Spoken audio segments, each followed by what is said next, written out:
In today's video, I'm going to teach you how to create different headers and footers for each section in Microsoft Word.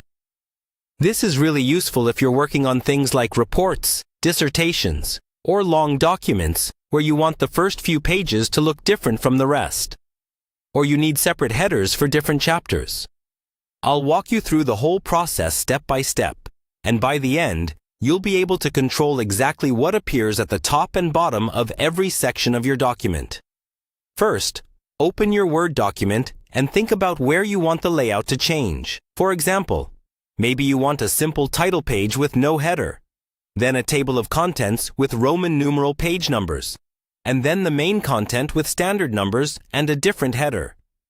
Each of these parts should be its own section. To create that, place your cursor at the end of the page where the first layout should stop. Go to the Layout tab, then choose Breaks and select Next Page under Section Breaks.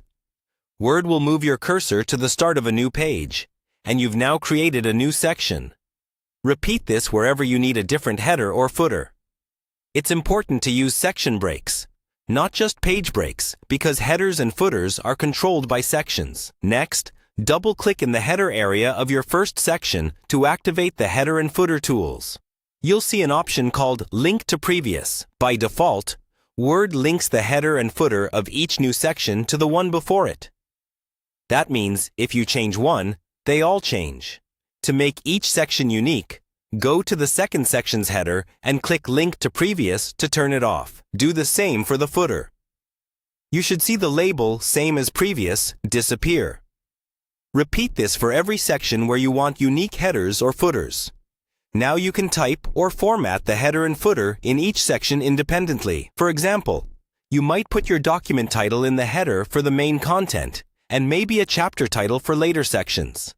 If you're adding page numbers, use the page number option in the header and footer tools for each section, and choose your number format and starting number as needed. When you're done, scroll through your document to check that each section has the header and footer you expect, and that changes in one section don't affect the others. Once everything looks good, just double-click back in the main body of the document to exit header and footer editing.